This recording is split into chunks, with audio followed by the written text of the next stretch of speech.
Bir kutu düşünün. Görünüşte sıradan fakat içinde insanlığın kaderini değiştirecek sırların saklı olduğu söylenen esrarengiz bir kap. Sizce bu kutunun içinde ne var?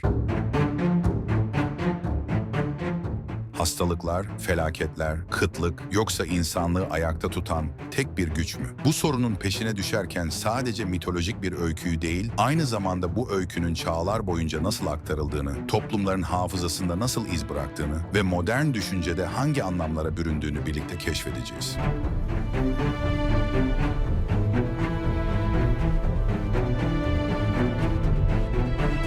Pandora, Hesiodos'un işler ve günlerinde tanrıların insanlığa gönderdiği ilk kadın olarak tanımlanır. Bu yaratılış, Zeus'un Prometheus'un ateşi çalmasına karşılık tasarladığı bir ceza armağanı olarak yorumlanır. Zeus, insanlara ateşin verilmesiyle tanrı-insan dengesi bozulduğu için onları dengeleyecek bir plan yaptı. Pandora bu planın merkezindeydi. Dış görünüşüyle büyüleyici, içsel özellikleriyle ise aldatıcı ve meraka açık bir karakterdi. Böylece Zeus'un amacı, insanlara hem çekiciliğin cazibesini hem de merakın yıkıcı yönünü bir arada sunmak ve insanlığın yazgısını değiştirmekti. Hephaistos onun bedenini topraktan biçimlendirmiş. Athena ona yaşam, akıl ve dokuma sanatını bahşetmiş. Afrodit çekiciliği, Hermes ise ikna gücü ve kurnazlığı katmıştı.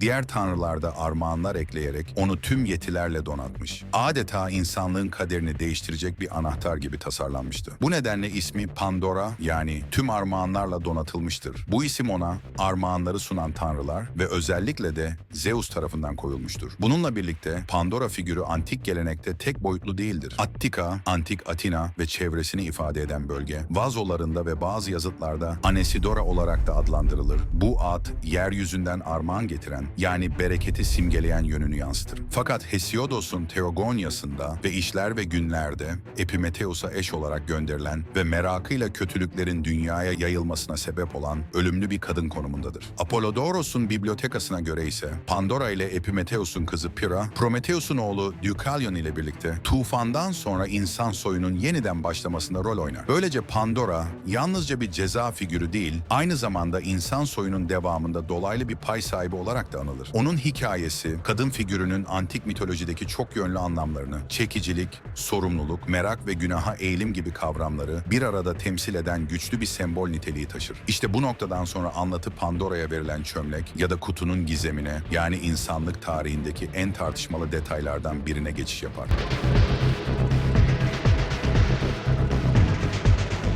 Pandora'ya bu çömlek, Olimpos'un en yüce tanrısı Zeus'un elinden verilmiştir. Prometheus'un ateşi çalmasıyla sarsılan tanrı-insan dengesi bu armağanla yeniden kurulmak istenmişti. Ancak bu armağan parlak bir örtüye sarılmış gizli bir lanetti. Epimetheus'a eş olarak gönderilen Pandora'ya kap teslim edildiğinde, dışarıdan bakıldığında tanrıların bir lütfu gibi görünen bu nesne aslında insanlığın kaderine zincirler vuracak görünmez bir tuzaktı. Antik kaynaklara göre Pandora'nın açtığı nesne bir kutu değil, tahıl, yağ ya da şarap saklamak için kullanılan, çoğu zaman insan boyunu aşan büyük bir toprak, çömlek, Pitos idi. Hesiodos'un işler ve günlerinde açıkça Pitos'tan söz edilir. Kutu anlatısı ise Rönesans'ta Latince'ye yapılan etkili yorumlar ve çevirilerle yayıldı. Pitos, yanlış veya serbest biçimde Pixis, kutu olarak aktarılınca Avrupa dillerine Pandora'nın kutusu şeklinde yerleşti. Bu kullanım 17. yüzyıl hümanist literatürüyle yaygınlaştı ve modern dile kalıcı biçimde geçti. Böylece asıl nesnenin büyük bir çömlek olduğu bilgisi gölgede kaldı. Çömleğin içinde ne olduğuna dair rivayetler çeşitliydi. Hastalıklar, kıtlık, ölüm, kıskançlık, savaş ve felaketler. Hesiodos'un metinlerinde bunlar insanlığın kaderini zorlaştıran yükler olarak anlatılır. Vernant ve Burckhardt gibi araştırmacılar bu anlatıyı yasaklı bilgi metaforu olarak yorumlamışlardır. İnsanın merakı onu bilinmeyene yönlendirir. Fakat bu merak aynı zamanda felaketlerin de kapısını aralar. Bu nedenle Pandora'nın Pitos'u yalnızca kötülüklerin kaynağı değil, aynı zamanda insan doğasının merakla ilişkisini sembolize eden güçlü bir mitolojik simge olarak değerlendirilir. Jean-Pierre Vernant bu anlatının merak ile bilgi arasındaki diyalektiği ortaya koyduğunu vurgular. Walter Burckhardt ise onu antik Yunan dini içinde insanın kaderine yön veren bir ritüel metaforu olarak yorumlar. Fritz Graf, Pitos'un karanlık içeriğini toplumsal düzenin kırılganlığına işaret eden bir sembol olarak açıklar. Modern araştırmacılar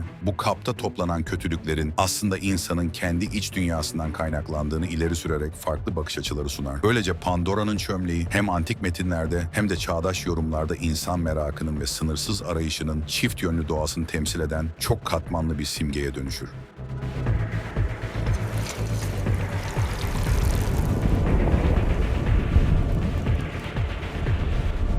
Epimetheus, Prometheus'un tanrılardan gelen armağanı kabul etme uyarısını kulak ardı etmişti. Pandora eve girdiğinde yanında ağzı sıkıca kapalı bir Pitos da vardı. Ne var ki tanrıların Pandora'ya işledikleri merak içten içe büyüyen bir kıvılcımdı. Kapağı azıcık aralaması bile yeterliydi. Görünmez rüzgarlar gibi dertler, hastalıklar, kıtlık ve çekişme dışarı fırladı ve artık geri çağrılamayacak şekilde insan dünyasına yayıldı. Anlatının bazı varyantlarında kapağı Epimetheus'un kendisi kaldırır. Bazılarında Pandora kasıtlı değil, bilmeden sınavı bozar. Hangi versiyon anlatılırsa anlatılsın, metinlerin altını çizdiği nokta aynıdır. Kötülükler dünyaya saçıldığında insanlık artık korunaklı ve huzurlu altın çağ döneminden çıkmıştır. Bu olay bize şunu anlatır. Merak, insanı yeni şeyler keşfetmeye yönelten bir güçtür ama aynı zamanda sınırı aşıp ağır sonuçlara yol açabilecek tehlikeli bir dürtüdür. Hesiodos'un tasvirinde kötülükler sessiz haberciler gibi insanlara sızar. Böylece dertler artık dışarıdan değil, içeriden işleyen bir doğa kazanır. Kapanmakta geciken kapak yalnızca bir şeyi içeride tutar. Elpis. Bunun ne anlama geldiği tartışmalıdır. Ancak kesin olan şudur. Kutunun açılması insan varoluşunun geri dönüşsüz biçimde karmaşıklaştığı eşiği simgeler ve bir sonraki bölümde ele alınacak umut tartışmasının kapısını aralar.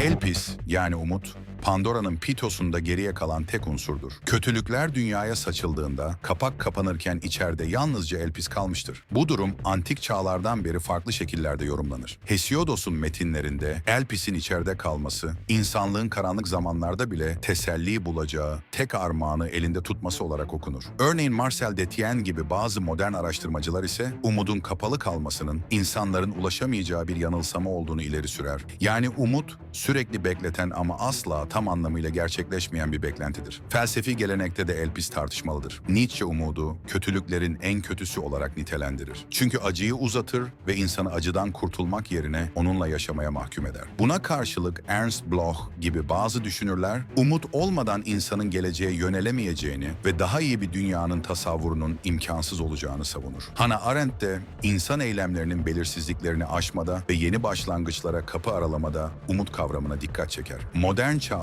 Paul Ricoeur gibi yorumcular umudu anlam arayışının vazgeçilmez bir boyutu olarak görürken Gabriel Marcel umut olmadan insanın varoluşunun tamamlanamayacağını vurgular. Günümüz psikolojisi açısından bakıldığında ise umut travmalarla başa çıkmada, motivasyonu sürdürmede ve hayata anlam katmada temel bir rol oynar. Bu nedenle Elpis bir yönüyle aldatıcı bir beklenti, diğer yönüyle ise insanın ilerlemesini ve yeniden başlamasını sağlayan yaşamsal bir güç olarak iki uçlu bir anlam taşır. Dolayısıyla Elpis, Pandora anlatısında hem kurtuluşun hem de yanılsamanın sembolü olarak kalır. İnsanlığın başına tüm felaketler salınsa da geride tek bir ihtimal bırakılmıştır. Umuda tutunmak ya da onu bir aldatmaca olarak görmek.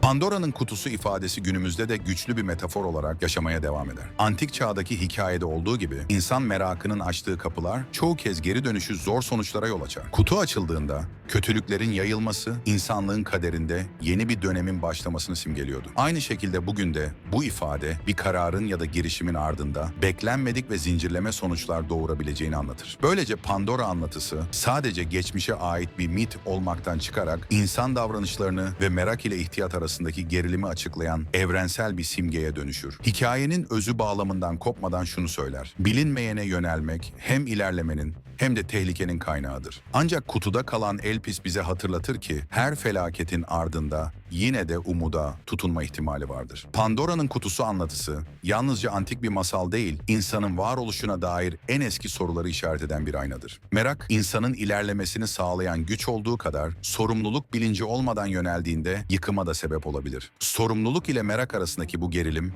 geçmişten bugüne bütün kültürlerde tekrar eden bir temadır. Kutu açıldığında dünyaya saçılan kötülükler aslında insanın kendi içindeki zaafların dışa vurumudur. İçeride kalan Elpis ise insanın ne kadar kırılgan olursa olsun umuda tutunarak ayakta kalma yeteneğini simgeler. Bu mit bize şunu düşündürür: kötülükler yalnızca dış dünyadan gelmez. İnsanın zihninde, davranışlarında ve seçimlerinde saklıdır. Ancak aynı zihnin derinliklerinde, en karanlık anlarda bile yol gösterici bir güç olarak umut da vardır. Mitin evrensel ana fikri budur. İnsanlık kendi içindeki kutuyu her açışında hem risk hem de kurtuluşla yüzleşir.